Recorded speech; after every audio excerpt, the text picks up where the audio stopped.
मैं त्रिपाठी सर आज आप लोगों को ऊंचाई एवं दूरी के पार्ट 2 में कुछ प्रश्नों को हल करना बताऊंगा। अगर आप लोग मेरे चैनल को सब्सक्राइब नहीं किए हो तो सब्सक्राइब कर लो और बेल आइकन को दबा लो, जिससे तुमको हमेशा नया अपडेट मिलता रहेगा। ठीक है, और लाइक करना और शेयर करना मत भूलो, जिससे कि आपके दोस्त मित्रों को इसका लाभ मिल सके। तो चलिए एक प्रश्न को लेकर के चलते हैं। यहाँ पे देखिए एक प्रश्न है, उदाहरण 7 है, जो 234 पेज में आप लोगों के सीजी कोर्स में कक्षा 10वीं बोर्ड के किताब में मिलेगा आपको। भवन के शिखर से भूमि पर स्थित एक गमले का अवनमन कोण। यहाँ पे ध्यान दीजिए, अवनमन कोण पर जाना है हम लोगों को। यदि गमला भवन के पाद बिंदु से 30 मीटर की दूरी पर, इस पर भी ध्यान देना है हम लोगों को, तो भवन की ऊंचाई याद करना है। सीधी सी बात है, क्या चाहिए हमको? भवन की ऊंचाई। आप लोगों को जो पिछले मेरे वीडियो में बहुत सारे फिगर को अच्छे से बताया था, अगर आप लोग नहीं देखे हो तो उसको देख लो, ताकि आप लोगों को फिगर को समझने में बड़ी आसानी हो। अब देखिए यहाँ पर एक भवन है, ये जो भवन है यहाँ से कितना मीटर की दूरी पर? देखो 30 मीटर की दूरी पर, 30 मीटर की दूरी पर एक गमला बना हुआ है। ठीक है, अब देखिए यहाँ पे प्रश्न के हिसाब से मैं आपको ले चलता हूं। अवनमन कोण 30 अंश का है, यानी कि यहाँ पर कोई व्यक्ति यहां से देख रहा है। अब ये सीधा देखेगा जो इसके हमारे जो क्षैतिज लाइन है, इसको क्या बोलते हैं हम लोग? क्षैतिज लाइन बोलते हैं। यानी कि हमारे लिए क्या होता है? आधार होता है। और ये 90 अंश का कोण होता है। और ये हमारे लिए ऊंचाई है, हमारे भवन की ऊंचाई है, जो कि हमारे चित्र के अनुसार क्या काम करता है हमारे लिए? ये लंब का काम करता है। ठीक है, ये लंब हो गया, ये आधार हो गया, ये कोण हो गया। अब अवनमन कोण बोला है यहाँ पर, इस बात को ध्यान में रखिए कि ये अवनमन कोण थीटा जो है वह कितने अंश का है? 30 अंश का है। यानी कि यहां से देख रहा है, और किसको देख रहा है? ये गमला को देख रहा है। ये हमारा क्या है? दृष्टि लाइन है। इन बातों को आप लोगों को बड़े ध्यान से देखना है, और इस बात को याद रखना है कि हमको कहां से किसको लेना है। ये थीटा जो है, ये थीटा है, इसलिए ये भी थीटा अंश होगा। क्यों होगा? क्योंकि मैंने आप लोगों को बताया भी था, आप लोगों को याद होगा, अगर दो समांतर रेखाओं को एक तिरछी रेखा काटे तो एकांतर कोण बराबर होते हैं, इसलिए ये 30 अंश का है अवनमन कोण। तो हमारा उन्नयन कोण भी 30 अंश का होगा। अब ये फिगर इतना बना दिए मैंने, आप एकदम से क्लियर हो गए कि आपको काफी सारी चीजें समझ में आ गई है। अब यहाँ पर देखिए हमको चाहिए क्या? यहाँ पर चाहिए भवन की ऊंचाई। सीधी सी बात है, ऊंचाई में हमको लंब चाहिए और हमारे पास आधार है, तो हमको ऐसा एक रिलेशन लेना है जो लंब और आधार का संबंध दर्शाए। आप लोगों के पास बहुत सारी चीजें हैं, कौन कौन सी हैं? टेन थीटा, कॉट थीटा, ये लंब और आधार पर है, इसलिए ये दो ठो हम कोई भी इस्तेमाल कर सकते हैं। साइन थीटा, कॉस थीटा का जब हमको इसकी कर्ण के परिप्रेक्ष्य में जरूरत रहता है उस समय कर लेते हैं। तो यहाँ पर देखिए लंब और आधार हमको जो चाहिए उस पर हम टेन थीटा का उपयोग कर लेंगे, तो ये 2 सेकंड में आप लोग इसका आंसर जान जाएंगे। जैसे कि ये टेन थीटा बराबर क्या होता है? लंब बटे आधार। अब ये लंब बटे आधार टेन थीटा, थीटा का मान हमको मालूम है, लंब हमको निकालना है और आधार हमको पता है, तो इस मान को हम लोग रख देते हैं। यहाँ पे आ जाएगा टेन 30 अंश बराबर लंब, यानी कि जो हमारे लिए क्या है? ऊंचाई है, और इसको h से भी प्रदर्शित कर सकते हैं आप शॉर्टकट में। और ये आधार क्या होता है हमारा?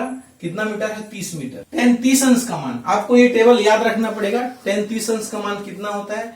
1/वर्गमूल 3 बराबर h बटे 30, यानी कि ऊंचाई h बराबर 30/वर्गमूल 3। ये 30 जो है यहाँ चला गया इसकी तिर्यक गुणा होने से। अब यहाँ पर वर्गमूल 3 नीचे में है, तो ऐसा हमको गणितीय नियमों के आधार पर कुछ ऐसे हम लोगों को लिखने की आदत होनी चाहिए कि इसका परिमेयीकरण करना पड़ेगा। वर्गमूल 3 जो है नीचे से ऊपर ले जाना पड़ेगा। तो इसका क्या कर लेंगे? हर का परिमेयीकरण, हर का परिमेयीकरण। तो हर का परिमेयीकरण माने क्या हो गया? 30/वर्गमूल 3 गुणित वर्गमूल 3/वर्गमूल 3 बराबर h आ गया। ये यहाँ पे देख रहे हैं आप, वर्गमूल 3 गुणित वर्गमूल 3, दोनों का गुणा करेंगे तो कितना आता है? 3 आता है। ऊपर में 30 है, वर्गमूल 3 है, बराबर h आया। ये 3 एकम 3, 3 दहम 30, यानी कि 10/3 बराबर ऊंचाई हो गया। यानी कि हमको जो चाहिए था वो हमको मिल गया, ये मीटर में है। 10/3 इसकी हाइट हो गई, यानी कि हमारी जो भवन के शिखर, यानी कि ये जो भवन है इसकी जो शिखर का ऊंचाई दिया हुआ है पाद से, ये ऊंचाई हमको कितना मिलेगा? 10/3। एक दूसरा प्रश्न ले लेते हैं। देखिए ये क्वेश्चन नंबर 3 है, जो आपको 238 पेज पे मिल जाएगा सीजी बोर्ड का किताब में। एक पतंग भूमि से 60 मीटर की ऊंचाई पर उड़ रही है। पतंग में लगी डोरी भूमि के एक खूंटी से बंधी हुई है। भूमि के साथ डोरी का झुकाव 30 अंश है। तब यह मानकर कि पूर्णतः डोरी तनी हुई है, डोरी की लंबाई ज्ञात करनी है। ठीक है, आप लोग पतंग उड़ाते होंगे, कभी देखे होंगे कि पतंग कैसे उड़ता है, क्या होता है। ठीक है, तो ये देखो यहाँ पर एक पतंग, ये पतंग है, यहाँ पर डोरी बंधा हुआ रहता है। ये डोरी जो है यहाँ से देखो इस तरह से डोरी है, यहाँ पर एक खूंटी है, ये खूंटी जमीन से लगा हुआ है, बना हुआ है। अब यहाँ से ये 90 अंश का कोण हो गया। यहाँ पर कितने अंश का कोण बना रहा है, देखो झुकाव जो रस्सी है वह थीटा जो है 30 अंश का। ये हमारी कौन सी लाइन है, आधार लाइन है, 36 लाइन जिसको हम लोग कहते हैं। और ये क्या है, ऊंचाई है, पतंग की ऊंचाई कितनी ऊंचाई पे उड़ रही है, देखो 60 मीटर की ऊंचाई पे, 60 मीटर की ऊंचाई पे उड़ रही है, जो कि हमारे लिए क्या है, लंब है। ठीक है, हमारे पास क्या है, लंब है। हमको क्या चाहिए, ध्यान से देखिए, डोरी को तनी हुई मान करके डोरी की लंबाई ज्ञात करनी है। यानी कि हमको क्या चाहिए, कर्ण चाहिए। यानी कि हमारी जो है ये दृष्टि कर्ण है, ये कर्ण की लंबाई हमको चाहिए। अब हमको ये सोचना है कि हमारे पास लंब है, कर्ण चाहिए हमको, कोण दिया हुआ है, तो त्रिकोणमिति में कौन से हम अनुपात को लें कि हमको ये मिल जाए। तो आप लोगों को पता है लंब और कर्ण का जो संबंध होता है, यहाँ पर देखिए साइन थीटा बराबर जो होता है और कोसेक थीटा, ये दो का संबंध हमको लंब और कर्ण पे दिखाता है। तो हम दोनों में से कोई भी उपयोग करके हम इसको हल कर सकते हैं। बहुत ही सरल, ध्यान से देखिए, साइन थीटा बराबर ले लेते हैं। साइन थीटा बराबर क्या होता है, लंब बटे कर्ण। ठीक है, और साइन थीटा माने साइन कितना अंश का मान है, 30 अंश का मान है, बराबर लंब कितना है हमको पता है, देखिए 60, और कर्ण कितना है हमारे लिए मालूम नहीं है, इसको निकालना है। यानी कि ये डोरी की लंबाई है। अब यहाँ पर डोरी साइन 30 अंश का मान कितना होता है, आप लोगों को याद होना चाहिए, 1/2 बराबर 60 बटे डोरी की लंबाई। अब ये यहाँ पे जाएगा और ये यहाँ पे जाएगा, तिर्यक गुणा कर देते हैं। तिर्यक गुणा करने पे क्या होता है, कर्ण गुणित 1, यानी कर्ण 1 का कर्ण हो गया, बराबर का चिन्ह 2 गुणित 60, 2 गुणित 60, यानी कि 120 मीटर। यानी कि हमारी जमीन से पतंग जो है, जो 60 मीटर ऊंचाई पे उड़ रही है, वह कितनी मीटर लंबी से रस्सी से बना हुआ है, 120 मीटर। और हमको यही निकालना था। चलिए एक प्रश्न और लेकर के चलते हैं, जो कि बहुत ही इंपॉर्टेंट प्रश्न है, और ये प्रश्नावली का 6वां नंबर। एक मीनार के आधार से एक सरल रेखा में, देखिए अब मैं प्रश्न को पढ़ते पढ़ते चित्र बनाते जाता हूँ और आप लोग समझिए कि इसको हमको कैसे करना है। एक मीनार के आधार से, देखिए यहाँ पर एक मीनार है और इसकी आधार हो गई है, आधार से एक सरल रेखा में, इस तरह से एक हमारे पास एक सरल रेखा हो गया। ए और बी दूरी पर स्थित दो बिंदुओं से, यहाँ से ए दूरी पर ये हो गया, यहाँ से ए दूरी पर ए है और बी दूरी पर बी पॉइंट है। ऐसा दोनों ले लेते हैं एक साथ कि हमारे इस मीनार से ए दूरी पर ये डिस्टेंस कितना है हमारा, ए है, और ये डिस्टेंस कितना है हमारा, बी है। बिंदुओं से मीनार के शिखर के उन्नयन कोण पूरक कोण है। उन्नयन कोण, तो पहले तो उन्नयन कोण बना देते हैं इसके शिखर का, ये एक उन्नयन कोण हो गया और ये दूसरा उन्नयन कोण हो गया। यहाँ पे ये बात ध्यान देनी है कि ये दोनों कोण कैसे कोण है, पूरक कोण है। तो पूरक कोण किसको बोलते हैं, ध्यान से देखिए, यहाँ पर उस बात को भी क्लियर कर लेंगे। मान लीजिए ये कोण थीटा अंश, तो 90 अंश को पूर्ण करने वाला, 90 अंश को पूर्ण करने वाला क्या होता है, पूरक कोण होता है। यानी कि एक कोण थीटा है तो दूसरा कोण कितना हो जाएगा, 90 में से थीटा कम हो जाएगा। यानी कि एक कोण, जैसे उदाहरण के लिए मैं बता रहा हूँ 30 अंश है, तो 30 अंश का पूरक कोण कितना होता है, 60 अंश होता है। कैसे होता है, 90 ऋण 30 बराबर 60 अंश। तो इस तरह से आप लोगों को पूरक कोण पुनः आप लोगों को बता दिया, ताकि आप लोग न भूलें, उस बात को ध्यान में रखते रहें। अगर ये थीटा है तो ये क्या हो जाएगा फिर हमारा 90 माइनस थीटा।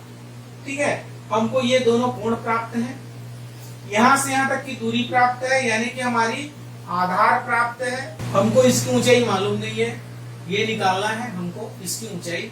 तो इसकी ऊंचाई जो है, जो हमारे लिए लंब का कार्य करता है, मीनार की जो ऊंचाई है h है, जो हमारे लिए लंब का कार्य करता है, यहाँ पर 90 अंश कोण बनता है। ठीक है, इतना क्लियर हो गया, तो अलग से दिया है लिखने की जरूरत नहीं है। आपके चित्र से टीचर को पूरा विश्वास हो जाता है कि आप पूरी चीजें दिया है हमें चित्र में दिखा दिए। ठीक है, अब यहाँ पर देखिए हमको कौन सा संबंध निकालना है, मीनार की ऊंचाई वर्गमूल ए बी होना चाहिए, ये हमको सिद्ध करना है। तो यहाँ पर ध्यान से देखिए हमारे पास क्या है, एच के रूप में लंब है और ये आधार है और कोण है।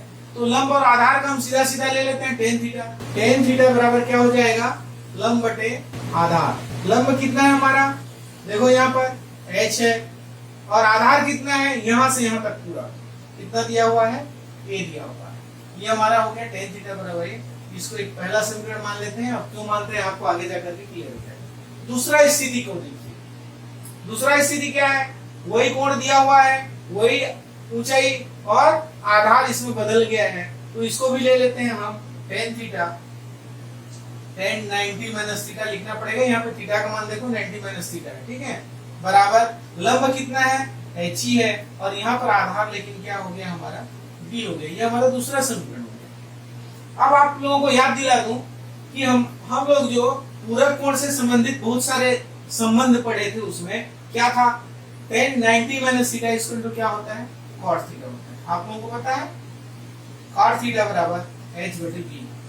ठीक है, यहाँ पर हमको दो समीकरण प्राप्त होता है, tan थीटा बराबर h बटे a और दूसरा cos थीटा बराबर h बटे b। आप लोगों को अच्छी तरह से पता है tan थीटा का उल्टा cos थीटा में होता है और cos थीटा का उल्टा tan थीटा में होता है। तो इन दोनों को हम आपस में अगर गुणा कर दें तो ये क्या हो जाएंगे, कैंसिल हो जाएंगे एक दूसरे में। कैसे कैंसिल होंगे वो भी मैं बता दूंगा। tan थीटा गुणित cos थीटा बराबर, ये लेफ्ट हैंड साइड को हमने गुणा कर दिया, अब राइट हैंड साइड भी यहाँ पे गुणा हो जाएगा, h बटा a गुणित h बटा b। यानी कि हमको क्या मिल रहा है, ध्यान से देखो, tan थीटा। अब cos थीटा को हम क्या लिख सकते हैं, आपको जो 14 सूत्र मालूम होगा, कक्षा 9वीं में पढ़े होंगे। cos थीटा बराबर क्या होता है, 1 बटे tan बराबर क्या हो जाएगा, h स्क्वायर बटे a इंटू b। अब यहाँ पे देखिए ये कम ये कट गया, अब a भी इधर आ जाएगा। अगर हम सीधे गुणा करते हैं तो a भी बराबर h स्क्वायर। यदि हम h निकालना चाहेंगे तो क्या करना पड़ेगा, दोनों तरफ वर्गमूल कर लेते हैं और h स्क्वायर का वर्गमूल करने से h आ जाता है और ये वर्गमूल a b रह जाता है। इस तरह से देख रहे हैं आप कि हमने इसकी जो ऊंचाई है किस रूप में प्राप्त कर लिया, वर्गमूल a b के रूप में प्राप्त कर लिया और यही हमको सिद्ध करना था। इस तरह से आप लोगों ने क्या कर लिया, ये क्वेश्चन भी बना लिया।